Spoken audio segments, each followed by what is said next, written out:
Setelah sempat dilarikan ke rumah sakit pada beberapa waktu lalu, kini aktris cantik Nikita Mirzani kembali menjalani perawatan intensif atas penyakit pengapuran pada tulang leher yang diidapnya selama ditahan di Lapas Serang. Seperti yang diketahui sebelumnya, dikabarkan pada bagian leher Nikita terdapat tulang tumbuh serta pengeroposan yang membuat kondisi dirinya kian drop atas penyakit yang dideritanya. Dibawa ke rumah sakit umum yang berlokasi di Bintaro, Fitri Salhuteru dan Aji Pujianto selaku kerabat dekat dari Nikita pun turut menjabarkan maksud dari upaya yang kini tengah dilakukan oleh Niki. Lantas, seperti apakah update serta kondisi Niki pasca kembali dilakukannya pemeriksaan? Tadi 14 jam 2 siang. Kita kesehatannya sedang dalam keadaan tidak baik-baik saja. Nah, hasil dari pemeriksaan dia di Serang memang perlu pemeriksaan lebih lanjut yang mungkin alat-alatnya lebih lengkap, yaitu dilakukanlah di rumah sakit sekarang ini di Premier. Untuk lebih lanjutnya tentu saya dan Bang Aji juga sedang menunggu nih, kita sedang diperiksa, semuanya diperiksa, diulang, maksudnya lagi dilakukan ronsen, mungkin ada kekurangan dari apa yang pernah kita lakukan agar dokter bisa melihat dengan lebih jelas lagi apa yang sebenarnya diderita Nikita dan tindakan apa yang harus dilakukan oleh dokter di sini. Sampai jam segini masih menunggu hasil CT scan, masih nunggu hasil darah. Oleh sebab itu diberikan rujukan untuk Nikita dirawat 1 malam di sini. Setelah besok hasil dari pemeriksaan Nikita hari ini, cek darah, ronsen, MRI dan lain-lain, mungkin dokter baru memutuskan tindakan apa yang harus dilakukan terhadap Nikita.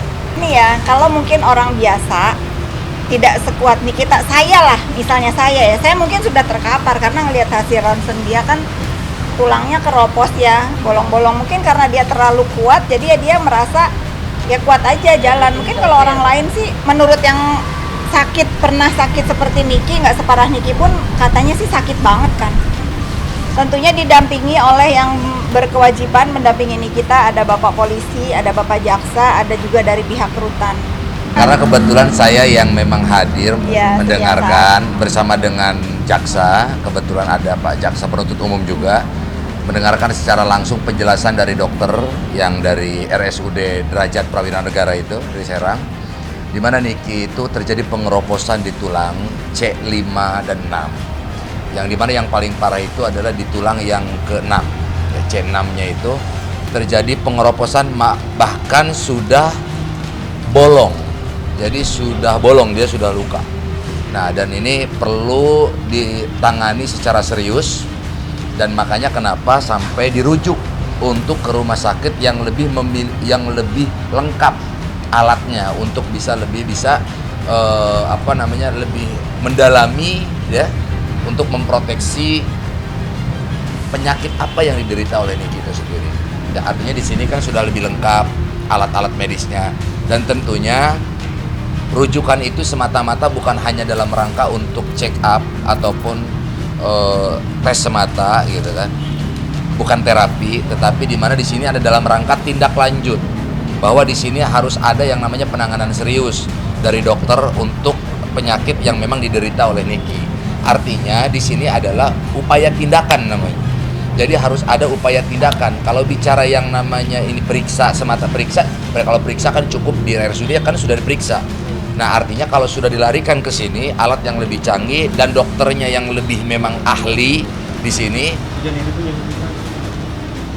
tentunya ini adalah dalam rangka tindakan. Ya, mudah-mudahan tindakan yang dilakukan oleh dokter di rumah sakit sini itu betul-betul bisa berdampak baik terhadap Niki, dan Niki bisa kembali pulih dan ya bisa sehat sedia kala.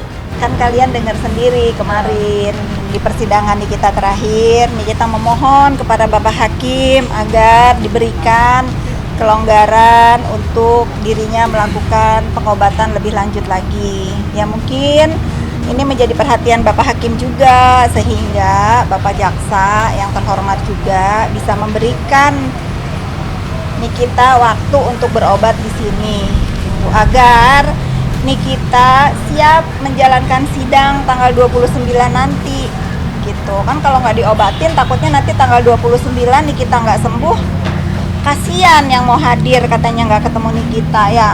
Kalau dia didiamkan sakit terus menerus, didiamkan sampai tanggal 29, tiba-tiba waktunya sidang dia tidak bisa bangun, kan kasihan yang akan dijemput oleh pihak jaksa dan kepolisian untuk hadir dalam sidang Nikita tanggal 29 nanti, gitu. Jadi Nikita ingin mempersiapkan jiwa dan raganya, mental dan kesehatannya untuk bertatap muka dengan saudara DM tanggal 29 nanti. Nikita Mirzani itu bukan tidak mampu dan tidak sanggup membawa bantal ke dalam ruang tahanannya, tetapi empati dia begitu kuat. Kalau dia merasa ada orang lain yang tidak seenak dia, tentu dia tidak akan melakukannya.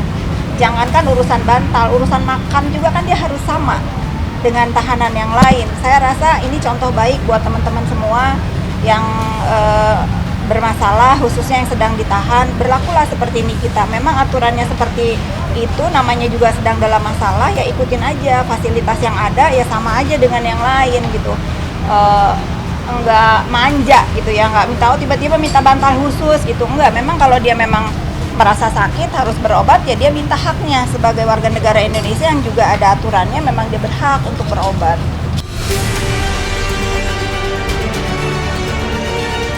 Terlepas dari kondisi Nikita yang sedang tidak baik-baik saja, kini segala upaya demi menyelesaikan kasus hukum yang tengah menjeratnya terus dilakukan oleh ibu 3 anak tersebut.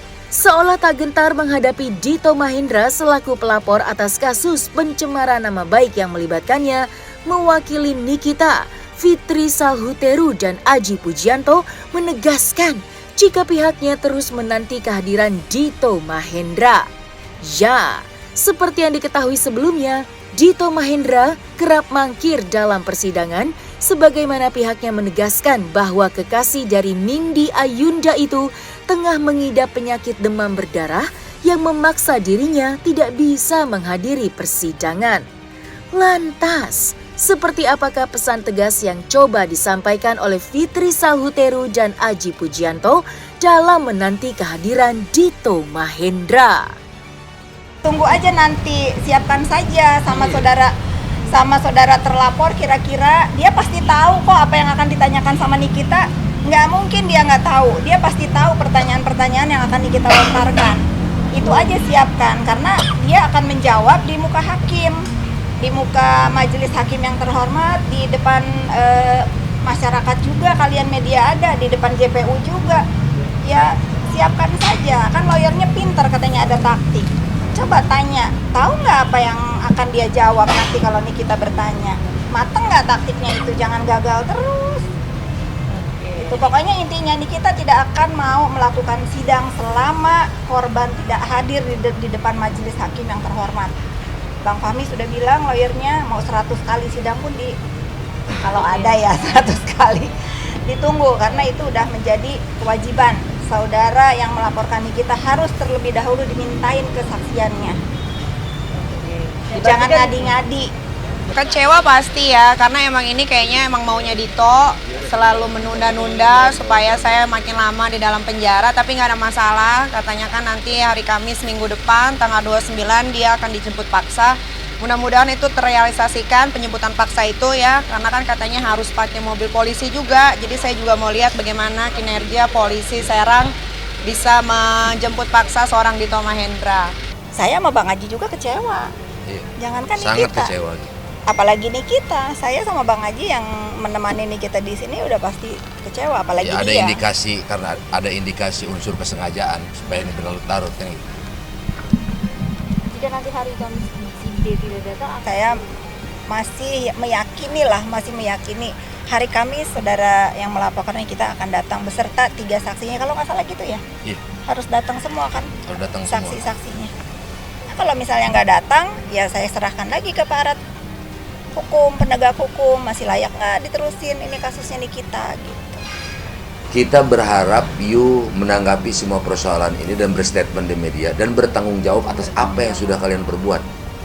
Niki sudah menunjukkan rasa tanggung jawabnya. Dan Niki sudah menunjukkan dia sebagai warga negara yang baik, dia mematuhi segala bentuk apa yang diamanahkan oleh undang-undang. Semua dia jalankan, dia penuhi panggilan apapun dia, tahapan-tahapannya semua. Nah sekarang tinggal bagaimana pelapor bertanggung jawab. Jangan melakukan pembiaran seperti ini. Ini namanya pelecehan terhadap lembaga negara. Saya berharap betul, ayolah kita gentle, kita hadapi, biar segera tuntas. Karena bagaimanapun majelis hakim saat ini membutuhkan keterangan dan kesaksian saudara. Karena jaksa penuntut umum harus segera membuktikan apa yang didakwakan kepada saudara Niki. Dan ini adalah sebuah proses perjalanan dan sebuah proses pembuktian agar Anda bisa membuktikan apa yang sudah dituduhkan dan disangkakan kepada saudara Niki. Dan majelis hakim akan mempertimbangkan apa yang disampaikan maupun kesaksian yang Anda sampaikan di majelis hakim, di pengadilan. Nah itu akan menjadi sebuah bahan pertimbangan untuk segera proses ini segera selesai dan segera diputuskan dengan seadil-adilnya. Kalau memang Niki bersalah, kami siap menerima. Dan kalau memang Niki terbukti memang melakukan tindakan pidana, ya, kerugian, kami legowo dan kami tidak akan pernah berontak terhadap keputusan dan terhadap apa yang sudah diamanahkan oleh undang-undang. Tidak akan.